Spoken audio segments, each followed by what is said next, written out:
Vamos a hablar un poquito sobre lo que son las encuestas. Ya hemos tratado el tema aquí en la clase en algunos momentos, pero es interesante hablar ya específicamente de cómo es el trabajo del diseño y la organización de una encuesta.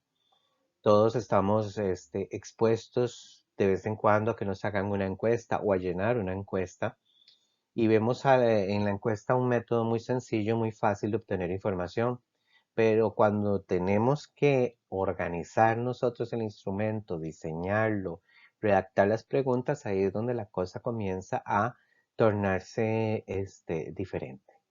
Entonces vamos a analizar un poquito la parte de las preguntas o los tipos de preguntas que nosotros incluimos o debemos de incluir dentro de nuestras encuestas. Tenemos dos tipos básicos de preguntas, las preguntas abiertas y las preguntas cerradas. La pregunta abierta es, como dice ahí, la respuesta es totalmente libre. Se le deja el espacio al encuestado para que llene ahí y que ponga su opinión, ¿verdad? Su percepción, lo que opina sobre lo que se le está preguntando. Estas preguntas son un poquito más difíciles de tabular por cuanto pues vamos a tener una gama enorme de respuestas de diferentes tipos, de diferentes formatos, entonces es necesario adecuarnos a la codificación de la investigación cualitativa para poder codificar este tipo de preguntas abiertas. Sin embargo, son muy importantes porque permiten clarificar, permiten profundizar en ciertas preguntas que a veces se quedan cortas, en ciertos aspectos que a veces se quedan cortos. Las preguntas cerradas, que son las otras, estas sí tienen opciones y la persona tiene que marcar una de las opciones o varias opciones, dependiendo de si es múltiple o si es única. Ahí, por ejemplo, vemos la pregunta que dice, ¿escucha la radio? Sí, no. No hay más opción que marcar o sí o no. Que podríamos poner a veces, de vez en cuando, frecuentemente. Bueno, eso ya depende de lo que usted quiera sondear dentro del público que va a encuestar. Pero si usted generalmente lo que quiere es que se apeguen a una de las dos opciones, pues vas a poner las dos opciones y después vas a medir. Estas preguntas obviamente son más fáciles de codificar porque solo tenemos dos posibles opciones y se acabó. Hay otro tipo de preguntas, como les decía yo a ustedes, que no te ponen dos opciones, sino que te ponen varias opciones. Y entonces ahí podemos ampliar el rango de opciones para el encuestado. Y también, como dice, podríamos eventualmente pedirle que marque no solo una, sino dos o tres o las que considere necesarias. Esto ya se nos complica un poco más también a la hora de codificar, pero nos permite tener un rango de acción más amplio con respecto a las respuestas. Ahí hay un ejemplo de una pregunta donde vienen varias opciones. Y la persona marca la opción o las opciones que desee. También existen las preguntas de escala que son muy utilizadas en la parte de mercadeo, que lo que miden son actitudes, lo que miden son tendencias, lo que miden es la dirección hacia donde se inclina más un consumidor.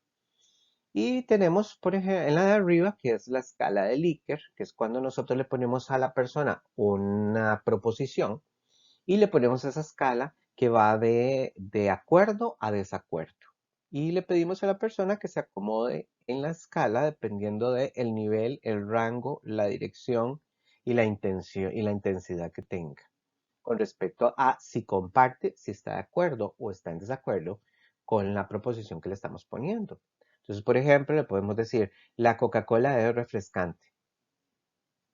Y ahí la persona contestará totalmente en desacuerdo, ni de acuerdo ni en desacuerdo, de acuerdo o totalmente de acuerdo. Entonces vean que no se hacen preguntas, sino lo que se ponen son oraciones afirmativas y se deja que la persona analice qué tan de acuerdo o no está con esa opción, con esa frase. Y el otro tipo de escalas, que ahí es la de Osgood, es la escala de diferencial semántico, que generalmente se le pone una proposición y se ponen dos adjetivos generalmente contrapuestos y una escala en medio para que la persona se mueva en esa escala hacia el adjetivo que más califica su posición y pues, tiene niveles de intensidad. Entonces ahí, por ejemplo, ¿cómo definiría las amistades de sus hijos? ¿Estudiosos? ¿No estudiosos? Bueno, sí, son estudiosos, pero de vez en cuando no tanto. Entonces podría marcar un 6 o un 5, no sé. Entonces esto nos permite poder sondear este tipo de actitudes en las personas. Hay otros tipos de preguntas que son las preguntas filtro que permiten, como su nombre lo indica, filtrar a los encuestados. Entonces vea que ahí hay un ejemplo. ¿Ha asistido al cine por lo menos una vez en el último mes? Sí, no. Ok, si no ha asistido en el último mes al cine por lo menos una vez, pues entonces no nos sirve para el estudio y ahí terminaría la encuesta. O lo podemos pedir que pase a otra pregunta y se quedan algunas preguntas sin contestar que serían específicamente para las personas que se han ido al cine en el último mes.